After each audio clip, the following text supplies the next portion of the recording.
Yeah, big vote coming up tonight, or actually two agenda items involving the entertainment district. Just tell me what those are in connection to, or what those mean. Two different resolutions. One resolution is to sit and bring um, there's a decision we're making about the UNP, which is the University North Park TIF, Tax Income and Finance Districts. There's actually two of them in there, 4 and 5, where we bring those to life. We are trying to get those so the plan works. It'll go Thursday to Planning Commission. It'll go next month to us up here for final approval. What it is an attempt by some to delay that vote by making us either, the one says that we have to vote on it, which is not legal. The other one says that we have to have a popular opinion poll. Neither one of them is binding to us. We don't have to make a decision by it. A vote would cost us $30,000. An opinion poll would cost us $10,000 to $15,000. And so, to my mind, we're wasting money. We've had enough votes on it. We had opinion polls since 2017, wherein 71% of the people were in favor of it. That number may have changed. It's aged, obviously, that time. But we've had myself and 3 other council members who were elected on this issue. This is part of our platform. And so we've had votes. We've had popular opinion polls. And frankly, it's our job, in my opinion, as elected officials to make the decisions that we're supposed to make.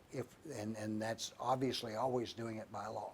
If the law doesn't make us do it, why am I adding an extra barrier to building here in Norman? And that's been one of the problems with Norman in general. We add extra barriers. Some are good, better insulation in the house. Make sure that we do things to a superior job. This one doesn't require a vote, and it doesn't require an opinion poll. You can skew those however you want. So kind of these two agenda items you think are not even necessary I to don't know. carry on the conversation about the district? No, absolutely ridiculous idea to be able to do it. They were made up, the original agenda, the first one that's on there, was written by a past mayor who now lives in California. The lady that's pushing it forward is leaving after she's done it one more meeting. She's leaving for her home in Pennsylvania. It's just stink bomb stuff. Mm-hmm. That being said, are you confident, or what's the feeling going into tonight about the result of those votes? Do you think it's going to pass? Do you think it's going to be facing some opposition? What do you think? I think it'll just be a mess tonight. I don't know. It'll probably end up passing, but that can be taken care of later. There's no telling. The hard part for a governing body to do is to govern by what the law says instead of by emotion. We shouldn't ever use emotion to govern by. There are some things that it needs to come into. We need to have compassion, make sure everything's compassionate and stuff. You can use it as a rule. But when the law says do this, do this, do this, do it. And that's it.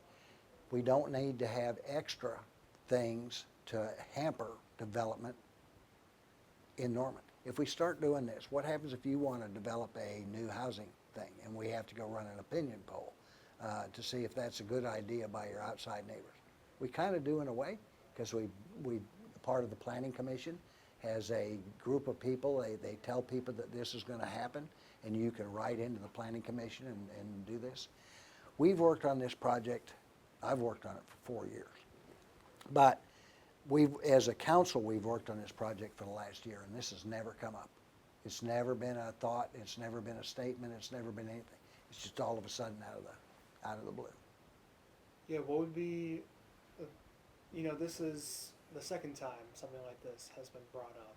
Why bring it up again and try to bring it back to fruition?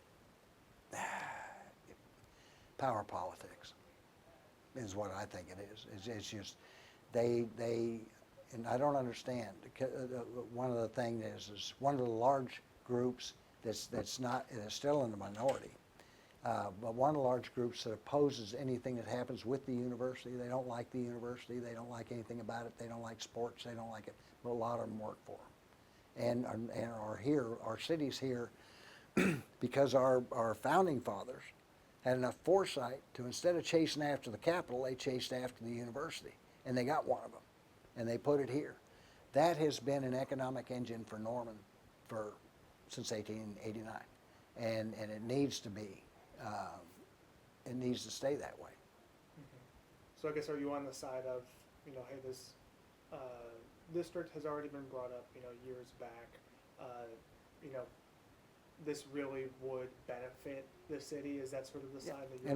And we can prove that arithmetically.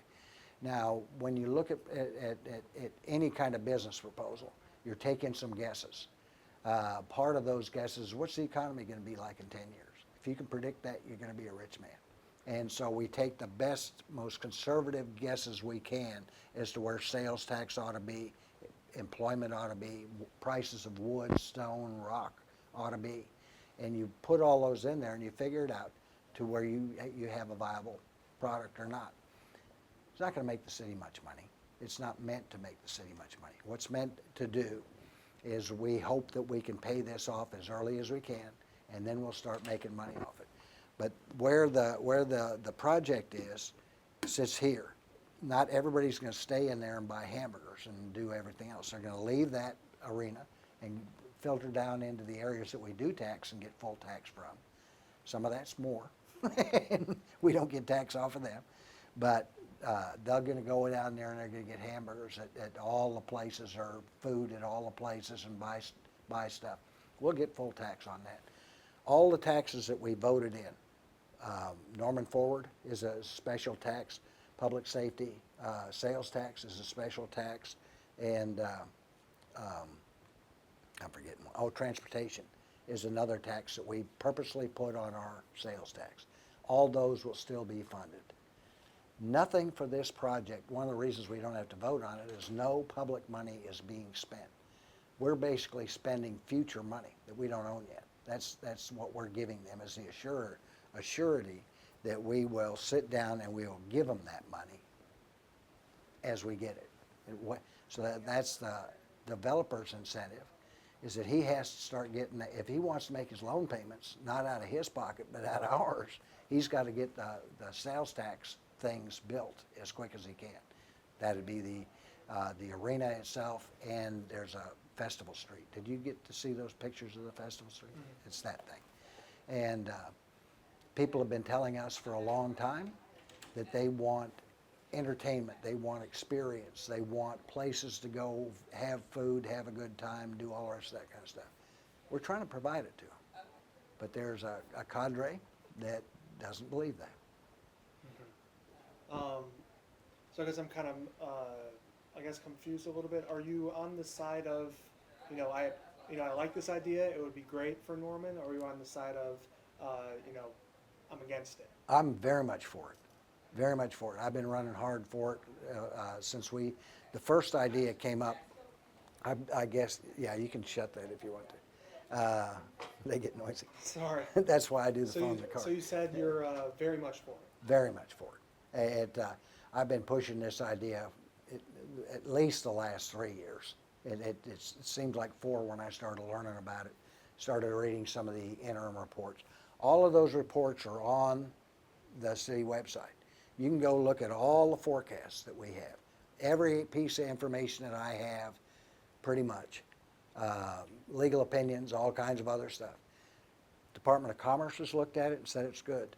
A group out of Chicago called Hunden, which is an international development company, has said, yeah, this is good, and this is what will work.